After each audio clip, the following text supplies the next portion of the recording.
Há mais ou menos um ano aqui no canal nós montamos o nosso PC do milhão aí em parceria com a MSI, a nossa querida MSI. Foi uma live super divertida com horas de montagem e um kit completíssimo, incluindo aí gabinete, fonte, water cooler, periféricos, monitor, tudo da própria MSI. E hoje nós vamos fazer um upgrade nessa máquina, um baita de um upgrade aí para o novo Intel de 12ª geração. A gente vai colocar aqui um 12900K e para isso a MSI mandou essa belíssima placa-mãe aqui pra gente, ó, a Z690 Carbon Wi-Fi. Então roda a vinheta que hoje é dia de upgrade.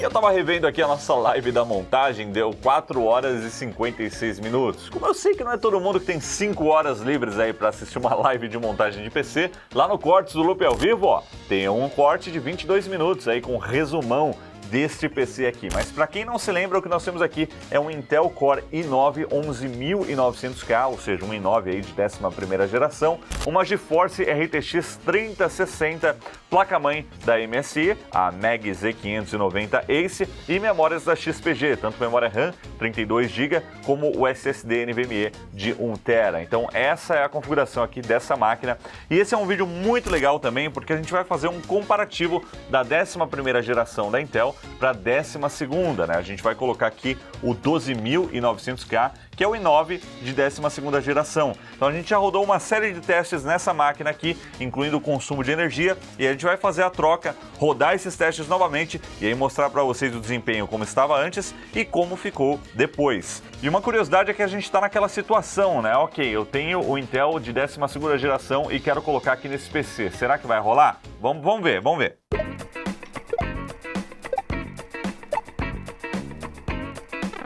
Então, como vocês já sabem, não dá para eu simplesmente tirar o 11900K que está aqui e trocar pelo 12900K. Da 11ª para a 12ª geração da Intel, mudou bastante coisa, especialmente no formato, né? O socket é diferente, tem o chipset e tudo mais. Por isso que a MSI mandou para a gente essa placa-mãe aqui, ó, para a gente fazer aí o upgrade, né? Que é a MAG Z690 Carbon Wi-Fi. Só que com isso tem outra coisa que a gente precisa trocar também, que é a memória, porque não dá para usar o DDR4 nessa placa-mãe que precisa de DDR5. Aí a Kingston ouviu essa história e mandou pra gente aí, ó, mais um kit de memórias DDR5 da linha Kingston Fury. A gente já tinha montado aqui o 12700K com essas memórias e agora temos mais um kit aqui para esse setup. Então vocês estão vendo que é basicamente um PC novo, né? Eu tenho a placa-mãe, processador e memória que eu tenho que trocar, então já é um investimento bem alto, apesar de que existem placas-mãe Z690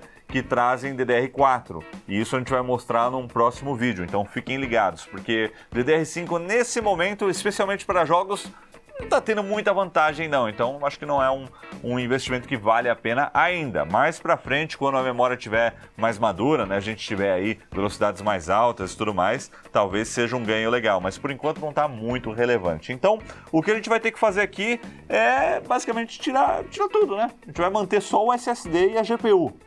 E claro, o kit, né, com esse gabinetão bonito e também a fonte. Aliás, esse gabinete eu gostei bastante dele porque ele é compacto. Então, a gente tem usado muito esse PC nas lives que a gente faz da produtora. Então, um gabinete compacto bem legal para uma montagem que tem uma placa-mãe Full ATX. Mas vamos lá, que comece a desmontagem para a montagem.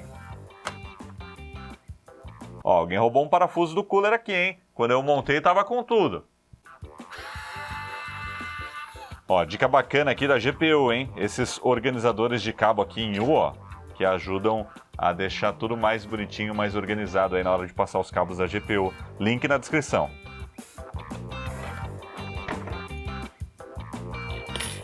Me c****** todo de pasta térmica. Eu fiz um cable management tão bom aqui que tá difícil de tirar a placa-mãe. Tem que afrouxar tudo. Obrigado, deixa aqui que a criança vai precisar. Não tem um vídeo que eu não me c*** de pasta térmica. Olha, velho, agora eu vou voltar com os dedos cinza de novo pra casa. Aê! Tá, caiu o parafuso. De novo! Se não sobrar um parafuso, não é uma montagem do loop infinito. O gabinete agora de pasta térmica. tiramos a nossa placa-mãe. Eu já, inclusive, dei uma geralzinha aqui no parafuso que estava faltando aqui do radiador. Eu não sei onde foi parar, mas enfim. E o SSD, assim como a GPU, são as únicas peças que estão ligadas na placa-mãe que a gente vai migrar, né? A gente vai manter. Esse daqui é o GameX S70 da XPG, um SSD aí PCI Express 4.0 com um dissipador bem parrudo, como vocês estão vendo, e ele a gente vai levar aí para a nova placa-mãe. As memórias a gente vai colocar de volta aqui porque ainda é um PC completo, né? Pô, tem placa-mãe, memória, CPU, tem a GPU integrada aí também para quebrar um galho, a gente vai pôr em outro gabinete aí e continuar usando. E agora nós chegamos então na estrela aqui do nosso vídeo, que é a Z690 Carbon Wi-Fi, essa placa-mãe que vai possibilitar esse upgrade. Afinal, sem ela, a gente não poderia colocar aí o chip Intel de 12ª geração. Então, a MSI mandou pra gente aqui fazer o upgrade e essa é uma das placas mais topo de linha que a gente tem no mercado hoje, se você está pensando em adquirir um processador Intel de 12ª geração, recomendada mais pro Intel mais topo de linha, né? Então, o i7 ou também o i9. E aí nós temos os destaques que a gente já viu aí com o chipset Z690, como por exemplo, PCI Express 4.0, as memórias DDR5 e, se tratando de um chipset Z, a gente também tem toda a conveniência de já ter o Wi-Fi 6 integrado, Wi-Fi 6E nesse caso, Bluetooth também, e também vários recursos adicionais aí para a gente trabalhar um overclock, se for o caso, né? Se você estiver a fim de fazer um overclock, esse chipset é excelente e essa placa também tem vários recursos. Outros destaques vocês estão vendo aí, a gente tem também aí a função Mystic Light para o controle do RGB, e um detalhe interessante é que todas as portas USB 3.0 são 3.2 Gen 2, né? São portas aí de 10 GB de velocidade de transferência, apesar dela ter algumas portas USB 2.0 para acessórios, né? Teclado, mouse, a gente liga na 2.0 mesmo. Então, vamos ao unboxing, vamos ver o que vem aqui nesse kit. Então, abrindo aqui, ó, a placa-mãe, nós temos uma caixinha aqui, tem alguns acessórios, a placa-mãe em si. Vamos ver o que mais que vem aqui nessa caixa, ó. Olha aí, ó, o loot aí, ó. Manuais certificados, papelada, um agradecimento aí também, ó, da MSI. Tem aqui também alguns adesivos para você personalizar aí o seu PC. Vou colocar uns aqui depois. Mais adesivinhos aqui, ó, da linha Mag, da placa-mãe. E aí a gente tem os acessórios legais que a gente tem aí numa placa-mãe topo de linha, incluem um brasão personalizado para você colocar no gabinete ou em algum outro lugar. Você tem um pendrive com os drivers, então tem um pendrivezinho personalizado aqui, um chaveirinho com uma chave de fenda e uma chave Phillips, que a gente já mostrou na Z590 também, né? Vinha com esse chaveirinho aqui, muito útil. Esse daqui também é muito útil, ó, para fazer uma limpeza nos componentes, né? Então a gente tem aqui tipo um pincel, né? Você tem aqui, ó, um pincelzinho para tirar poeira e do outro lado aqui como se fosse uma escova. Então a gente tem aí esse acessório duplo aí para limpeza, que é muito legal. Parafusos, ó, do M.2, dos slots M.2. Temos também cabos, incluindo aí um extensor para o RGB. Aqui também tem mais um cabo RGB. Mais um conector RGB, tem bastante, e também 2 cabos SATA, além do manual completo aí de instruções que a gente vai ter que vir para ele se der algum problema aí na hora de bootar. Por fim, uma caixinha aqui do lado que tem mais alguns acessórios. A gente tem aqui, deixa eu ver o que é, a antena do Wi-Fi. Rapaz, parece que a antena tá maior, hein, nessa geração. Vamos abrir aqui que tá lacrada. Não, era só impressão, a antena não é maior, né? Tem que encaixar ela, mas é a mesma antena que a gente tinha aí na geração anterior, que inclusive tem a base magnética. Então a gente pode prender, por exemplo, ó, como estava aqui no começo do vídeo, prende aí no gabinete. Ó, bem legal essa antena. Esse é o conteúdo da caixa. Deixa eu colocar minha baguncinha aqui pro lado. O que a gente vai precisar aqui? Desse parafusinho M.2 e só. Agora vamos conhecer de perto a placa-mãe, que eu não vi ainda. Ó, bonitona, hein? Ó lá.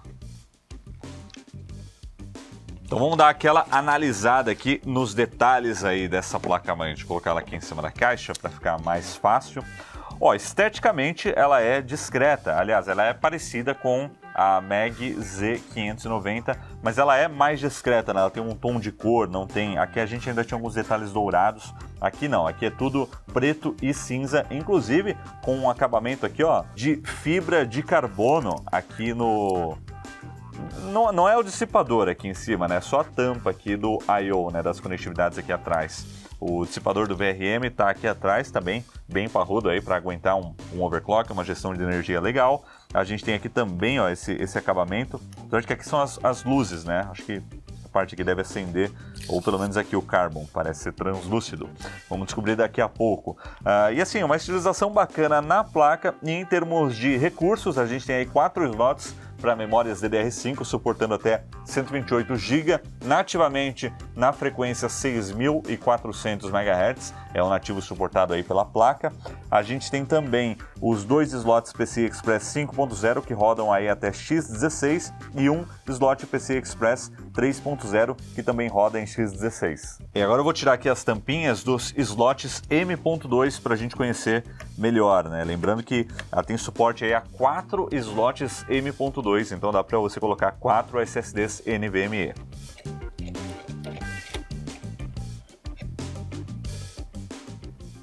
Mas peraí, aqui tem 5. Porque são 4 slots PCIe 4, né, o Gen 4 aí, X4, 64 GB, e um deles é Gen 3 X4, 32 GB. Então, são 5 slots para SSD NVMe. Pô, nunca vi tanto slot assim numa placa-mãe. Então, os que tenham acesso mais fácil, né, o primário aqui, que são 2 parafusinhos, os secundários aqui embaixo, né, também 2 parafusinhos, tira essa tampinha. E aí, um pouquinho mais difícil, aquela outra tampa, você tem acesso a mais 2 slots aqui. Qual deles é o Gen 3?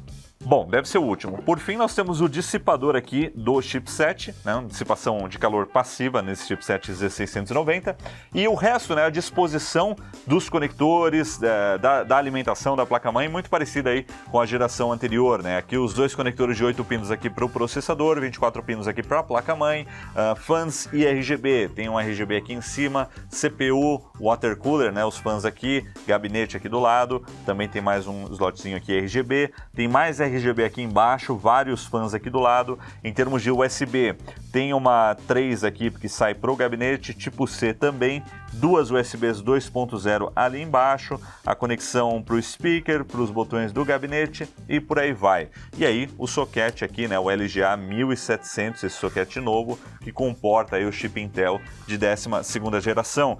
E um detalhe importante é que esse socket ele é mais retangular, né? Ele não é tão quadrado quanto a geração anterior. Então, o mount que eu tinha aqui pro water cooler não vai funcionar, porque a furação ela não vai bater, ó, o quadrado, né? Vai ficar um pouquinho mais alto aqui os pinos. Aí o pessoal mandou também pra gente um novo mount desse para esse water cooler, que é o Core Liquid, o K360, que a gente está usando aqui nesse projeto. Então, se você comprar hoje, eu acho que ele já vem atualizado, mas é importante para comprar um water cooler, um cooler para Intel 12ª geração, fica de olho se é compatível sempre com o socket, que aqui no caso é o LGA 1700. E em termos de conectividades aqui atrás, ó, tirar o adesivo aqui, ó, que maravilha. Então nós temos 4 portas USB 2.0 aí para os periféricos, DisplayPort e HDMI para usar a GPU integrada do processador. Nós temos também 5 portas USB tipo A, aí é 3.2 Gen 2, então é tipo A com 10 GB, e uma USB tipo C aqui, 3.2 Gen 2, ou seja, 20 GB aí na velocidade da porta. A gente tem o conector Ethernet 2.5 GB, Wi-Fi 6E e aqui áudio 7.1 com entrada ótica. E agora não tem segredo, vamos aí àquela montagem básica, vamos colocar o Intel 12ª geração 12900K, o i9 de 12ª geração, e em termos de CPU gamer, essa é uma das mais potentes no mercado, acho que é a 3ª melhor hoje. Quando a gente fala em computadores no geral, tem o bendito M1 Ultra aí da Apple que está fazendo milagres, está entregando um desempenho muito impressionante, mas é outra categoria, né? Então não entra aqui na nossa discussão hoje. Eu não recebi aquela caixa bonitona lá da Intel, mas eles mandaram a CPU pra gente, então tá valendo. Vou colocar a CPU aqui. Eita, nós!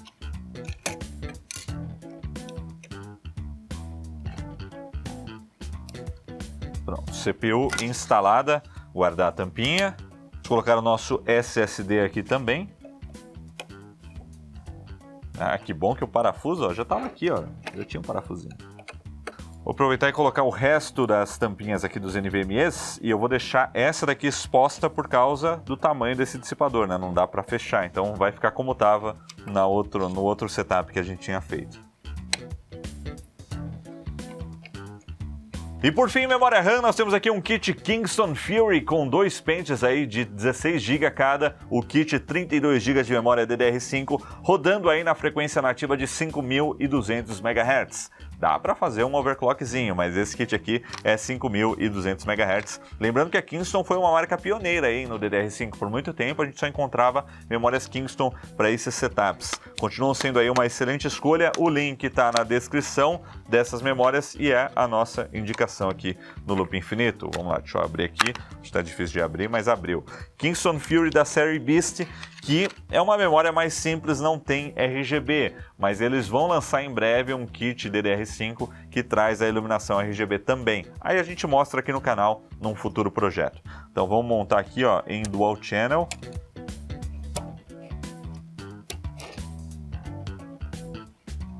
Ó, pela primeira vez eu acertei de primeira, hein, a memória aqui. Geralmente eu tenho que ficar trocando algumas vezes. Memórias instaladas e está pronta a nossa configuração. Agora é só colocar de volta aí no gabinete. Só colocar de volta, né? Porque olha como é que tá a situação aqui, ó. Eu vou ter que tirar tudo isso para poder encaixar de volta, senão não vai entrar. E aqui nesse primeiro momento eu nem vou refazer a instalação do Windows, porque dá para tirar o SSD dessa configuração e colocar nessa daqui. O Windows se vira e consegue reinstalar os drivers necessários ali e a gente já consegue sair usando. Mas o ideal é realmente você fazer uma instalação do zero, né? De repente troca aí o SSD também para fazer uma limpa, faz um backup e por aí vai. Então, agora deixa eu sofrer um pouquinho aqui, mas antes eu vou dar uma limpadinha aqui, porque tô vendo muita poeira aqui. Aliás, fica a dica, vocês perguntaram, ó, aquele sopradorzinho, eu comprei no AliExpress, vou deixar o link aí na descrição. E é bom, viu? Roda aqui na bateria, ó. Esquece de ficar comprando aquelas latas de ar comprimido, aquilo lá é um gasto sem fim. Aqui, ó, você liga ele, ó. Olha que maravilha, sai poeira para todo lado aqui. Eu já vou aproveitar aqui para dar uma limpadinha, ó. Vou limpar essa placa aqui também, ó. Eu já vou aproveitar aqui para dar uma limpadinha aqui no gabinete, ó, que aqui vai sair bastante poeira. E é bom que ele tem uma escovinha aqui na ponta, que aí vai tirando as poeiras dos cantinhos difíceis. Isso aqui dá para limpar até a casa com esse negócio. Eu recomendo, R$200 muito bem gastos. Olha que maravilha, essa base LGA 1700 que eles mandaram vem com adesivo da 3M, para ficar bem fixo aí na placa-mãe. Aí sim, hein? Eu tenho uma marca que eu sempre quis ter um patrocínio na minha vida, que é a 3M. Um dia se a 3M quiser patrocinar, coloca em todo lugar vai pôr 3M, é muito louco. Ah, ele cola direto no soquete aqui na parte de trás, ó. Olha, velho, os parafusos tem umas molas, que louco. Olha lá. Veio o manual de instruções, né? Então, se vira, Will. Agora que eu estou fazendo a instalação aqui, uma correção com relação ao que eu falei antes. Na verdade, a furação ela é igual, mas pelo design da placa-mãe, tem um capacitor aqui do lado que não ia deixar essa armação aqui do water cooler entrar. Por isso que eu preciso usar essa armação nova aqui, ó, que aí essa vai encaixar certinho. Mas aparentemente dava para colocar essa outra aqui atrás, ó. Ela tem exatamente a mesma medida. Apesar do processador ser retangular, os 4 pontos aqui do soquete, não, tem uma variaçãozinha. Compra o certo. Hoje eu vou sofrer, porque o water cooler já está montado lá. E tirar desse gabinete ia ser uma dor de cabeça. Então acho que sofrerei menos tentando entrar com a placa-mãe ali e depois colocar tudo ali dentro.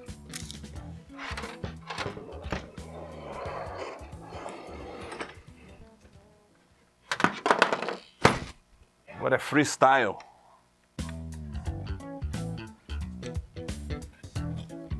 Assim é mais fácil. Não fiz isso antes. A placa-mãe já está encaixada aqui no gabinete, já pluguei a maioria dos cabos. Agora eu tenho que colocar essa base aqui do water cooler. Achei que não ia precisar, mas vai precisar dessa base aqui. E aí chegou a hora da pasta térmica. E aí a Cooler Master estocou aqui o nosso Master Gel Maker. E vamos lá, vamos aplicar aqui a nossa pasta e terminar essa remontagem. Só um pouquinho, hein, Will?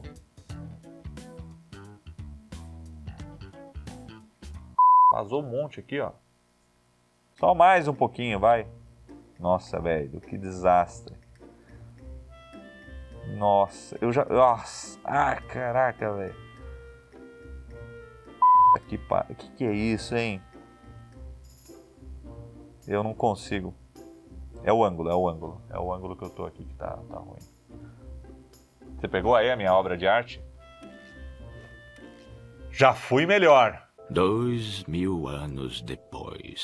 Nada mal, depois de uma semana de testes eu já posso adiantar para vocês que esse upgrade ele foi bem mais empolgante do que o de 10ª geração para 11ª geração. Esse 12.900K deu alguns saltos bem legais aí no desempenho e eu vou falar sobre tudo isso a partir de agora. Começando com o resultado da montagem, né? Vocês estão vendo aí como ficou, né? A gente já tinha mostrado. Essa placa-mãe tem o Dragão RGB que fica ali em cima do dissipador do VRM, né? Em cima aí das conectividades da placa-mãe do I/O e tem o logo Carbon RGB que também aparece aí embaixo da placa de vídeo, dependendo da placa de vídeo. Como aqui nós estamos usando a 3060, ela é um pouquinho menor, dá pra ver bem quando você olha de baixo também, né? Se você olhar por cima, você não consegue, mas ficou muito parecido aí com a estrutura que a gente tinha anteriormente. Eu gosto bastante desse gabinete porque ele é bem compacto, ele traz aí um tamanho, né, para uma placa-mãe Full ATX, mas ele consegue ser o mais compacto possível, por isso que essa é a máquina que a gente leva para fora do estúdio quando a gente precisa fazer alguma transmissão de vídeo, né, algum evento, alguma coisa do tipo.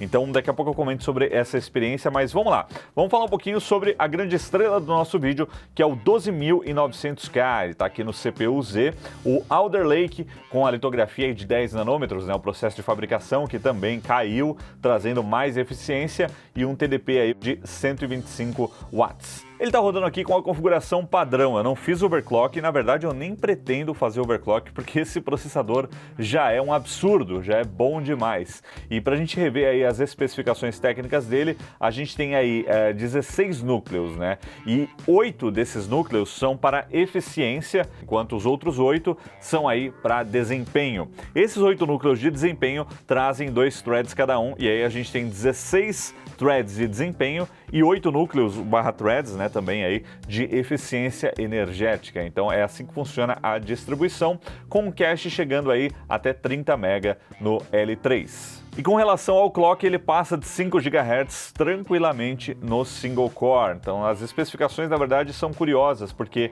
quando a gente olha as especificações, a gente tem aqui, ó, na hora do clock, ó, frequência turbo máxima 5.2 GHz, beleza, turbo boost max 3 também. E aí quando você vai nos núcleos, ele bate 5.10 GHz, isso seria para todos os núcleos rodando juntos. Já os de eficiência, eles batem aí 3.9 GHz. E a base dos núcleos de desempenho é 3.2 GHz e dos de eficiência 2.4 GHz.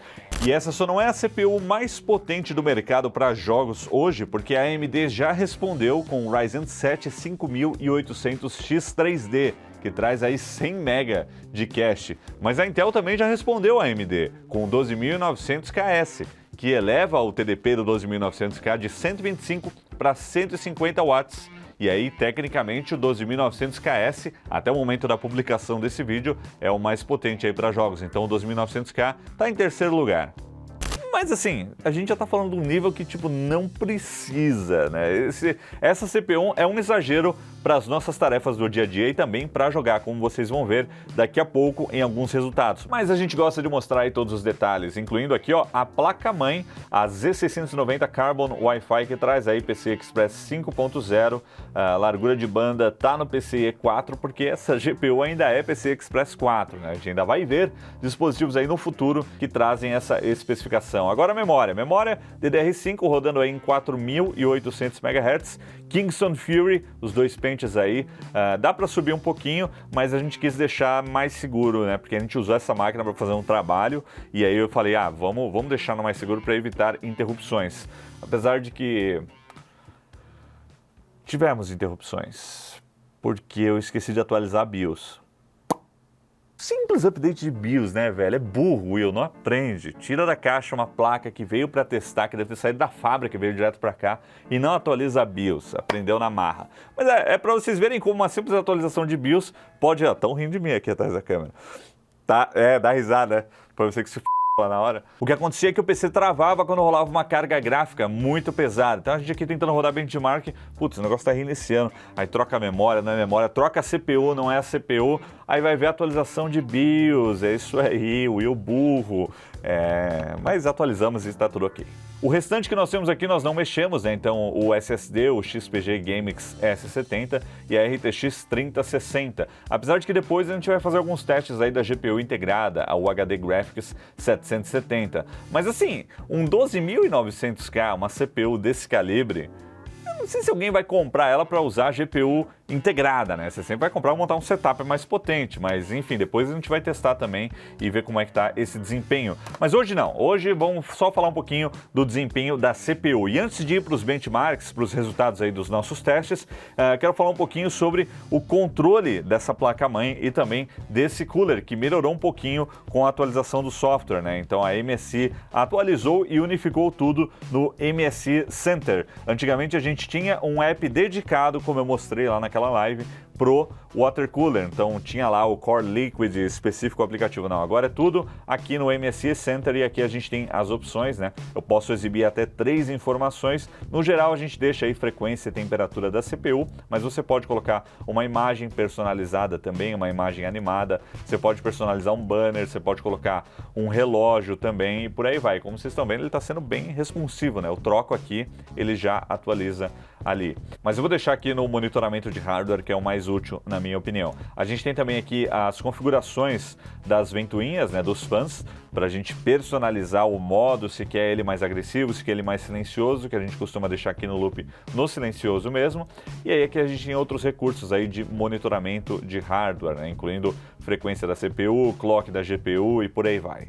Aqui em cima a gente tem outros recursos que aí são do MSI Center, então se você quiser ter um controle mais preciso da iluminação RGB, só instalar aqui o Mystic Light, que a gente não tinha feito até agora, porque esse gabinete, ó, controla a luz aqui. Deixa eu ver se eu não vou resetar ele, porque vira e mexe eu aperto o botão errado. Aqui, ó, LED. Então uma das coisas mais legais é que esse gabinete traz um controle de LED aqui no botão e a gente fez toda a organização interna dos cabos e dos conectores para controlar os fãs, né, que são a principal fonte do RGB aqui, tudo aqui no botão. Então não tem muita dor de cabeça aí com os softwares. E aí a gente acabou nem instalei aqui o Mystic Light, mas ele permitiria controlar, né, o RGB da placa-mãe, do logo do dragão ali, da GPU também, por aí vai. Inclusive aqui dá para sincronizar tudo, tanto a placa-mãe quanto a GPU, olha lá, o RGB da GPU e também os coolers do radiador, é isso?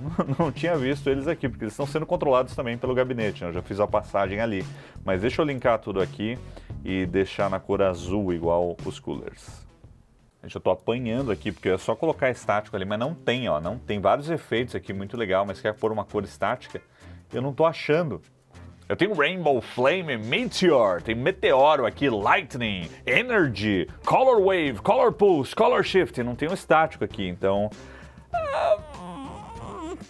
Eu fui derrotado, o que acontece com uma certa frequência aqui no Loop Infinito, então eu vou deixar tudo no arco-íris e vamos ser felizes. Mais FPS. Agora, deixando as futilidades coloridas de lado, vamos dar uma olhadinha aqui na frequência dos núcleos no HW Monitor enquanto está rolando um benchmark. Então a gente vê aí que ó, a maioria dos núcleos estão aí em 4.8 GHz, 4.9 quase, e os outros estão em 3.8, né? Então fica muito clara aí as diferenças desses núcleos de eficiência energética, que são esses 8 núcleos aqui, e os outros que são de desempenho. Sendo que esses de desempenho já registraram aqui 5.2, né, em algum momento. Agora no teste ele não está sentindo a necessidade de ir além, né, de ativar o boost, mas ele pode chegar aí em 5.2. Agora eu vou limpar os dados aqui do HW Monitor para a gente ver o teste aí no multicore, para a gente ver como é que está o comportamento. Então, deixa eu dar um iniciar aqui.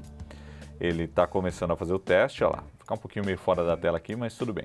E aí a gente tem os núcleos de desempenho travados aí em quase 4.9 GHz e os de eficiência travados aí em quase 3.7, né, 3.6 91. Então tem uma variação aí de pouco mais de 1 GHz entre esses núcleos, mas quando você consolida todos eles, soma todos eles, a gente tem um dos melhores resultados multicore em CPUs desktop. Claro, não considerando as de workstation, né? Considerando aí a linha Ryzen que está hoje no mercado e também a linha de CPUs da Intel. E ele tá, ó, decolando aqui, hein? Vamos ver como é que ficou a temperatura nesses testes aí.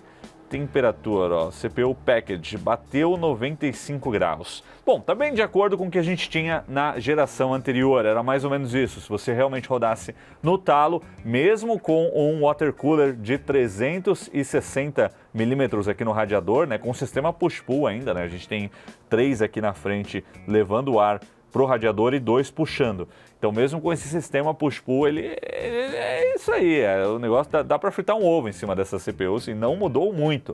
Mas também quando você reduz a carga, ó, ele imediatamente cai muito, né? Tá em 35, 40 graus, essa é a média, inclusive essa é a média durante um trabalho normal. Por exemplo, agora eu estou aqui com o VMix aberto para fazer a captura da tela, né? Isso já está processando aqui, né? Duas câmeras aqui, fazendo a captura da imagem aqui da tela.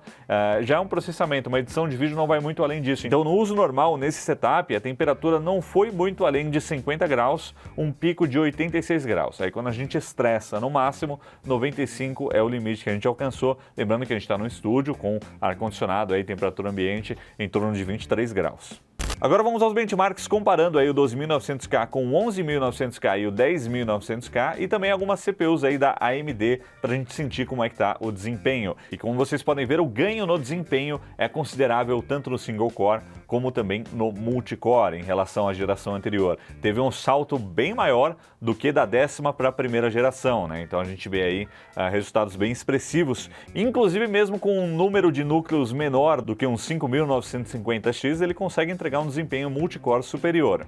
Mas é importante lembrar que a gente está falando aí de benchmarks sintéticos. No dia a dia, sinceramente, a gente não conseguiu perceber muita diferença do 11.900K para o 12.900K nos programas que a gente usa. Então, você está editando um vídeo em 4K, num Adobe Premiere, por exemplo, ou fazendo uma live no VMix, né, que é o que a gente usa aí para trabalhar as lives do canal e também quando a gente faz aí da produtora, não deu para perceber diferença no desempenho, porque o 11.900K já era excelente, já era um baita de um processador para esse tipo de aplicação. É claro que é sempre bom você ter um pouco de sobra, né, um pouco de folga aí caso o sistema precise ou você precise acrescentar uma tarefa a mais. Essa é uma máquina que daria para fazer 4 lives com ela. Dá para abrir 4 instâncias aqui do VMix e transmitir e sem se preocupar. Então, é muito legal ter essa vantagem. Agora, com relação ao desempenho em jogos, eu não tinha grandes expectativas porque a GPU é a mesma e o 11.900K ainda entrega muito desempenho para uma RTX 3060. E foi isso que a gente comprovou. Apesar de que em alguns momentos a gente teve aí um ganho de desempenho em jogos que puxam mais da CPU. Porém, eu diria que não é uma diferença muito relevante. Eu acho que ela não vai chegar a fazer uma diferença aí no uso do dia a dia. E eu acho que alguns desses números aí também estão dentro daquela variação que a gente tem se a gente rodar o mesmo teste várias vezes em um único sistema, né? Então, em termos de desempenho para jogos ficou igual, mas é claro, para a gente ter aí a comparação, a gente também rodou com uma 3080 Ti e esses foram os resultados, aí sim, uma GPU que está mais no topo de acordo com essa CPU, uma combinação mais potente aí para entregar mais desempenho nos jogos. E por fim, antes da gente encerrar o vídeo, uma curiosidade com relação ao consumo de energia, porque afinal, Alder Lake 12ª geração traz núcleos de eficiência, que com certeza vão desempenhar uma função muito importante em notebooks. Mas e nos desktops? Será que faz uma diferença? E vocês estão vendo aí, ó, eu medi o consumo em várias aplicações. Agora que ele está em stand-by, mas tem um pouquinho aí de uso, né? Que a gente está com umas planilhas abertas aqui, tem o VMix gravando o vídeo da tela também, processando algumas câmeras. Ele está batendo até 150 watts. Mas em relação à geração anterior, a gente teve realmente uma redução. Em stand-by, ele reduziu o consumo aí em 15 watts. Em repouso, né, no sleep, ele reduziu 1.4 watts. Mas na hora de estressar, rodando o Cinebench multicore e também mineração para poder tirar o máximo aí da GPU, a gente teve uma média aí de 500 watts de consumo nos dois sistemas. Então, teve uma redução, mas eu não sei se foi por causa desses núcleos de eficiência ou pela litografia, né, que caiu de 14 para 10 nanômetros parâmetros, é uma CPU mais eficiente como um todo. Mas isso também pode estar relacionado à placa-mãe, né? Porque a gente mudou placa-mãe, memória, então é difícil avaliar isso, mas a minha expectativa era de um consumo um pouco inferior e realmente aconteceu isso. Mas aí isso varia muito, né, de uso para uso, mas em linhas gerais parece que ele vai economizar um pouquinho. Mas mais uma vez eu não sei se chega a ser relevante no fim do dia. Mas é isso aí, pessoal, é isso que eu tinha para falar aqui do nosso upgrade aí para Intel 12ª geração. A gente vai usar essa CPU em mais testes aqui no canal, fiquem ligados. Essa máquina já foi para campo, a gente já testou, inclusive a gente usou ela lá na live do Pipocando, né? Então foi a nossa central de cortes que recebia ali todas as câmeras e o Tejada operou fazendo os cortes. Tem uma hora que eu assumi ali, inclusive ajudei também nos cortes, e essa máquina não deixou nada a desejar. Uma excelente CPU, uma excelente placa-mãe, uma combinação bem bacana, em especial aí para esses trabalhos. Eu acho que a GPU ela tinha que ser mais parruda, mas para o nosso uso tá excelente. Tendo uma GeForce RTX Série 30 já tá ótimo aí para o nosso trabalho aqui com vídeos. Então é isso aí, espero que vocês tenham gostado desse vídeo e eu espero também que tenha ajudado a você que tá de olho aí no Intel de 12ª geração e tinha dúvidas sobre o 12900K. Meu veredito é muita CPU, é muita CPU. 12ª geração tá boa demais. Um i5 já resolve a vida de quase todo mundo e a gente vai falar dele aí nos próximos vídeos também. Porque agora abriu a porteira, cenário novo, arrumamos uma mesa aqui, ó, que tava balançando muito, agora tá balançando menos. Microfone também, ó, peguei um microfone novo aqui, ó. Agora tá bom. E é isso aí, galera. Espero que vocês tenham gostado. Deixa o like, comenta aí, a gente se vê em breve. Valeu e até a próxima!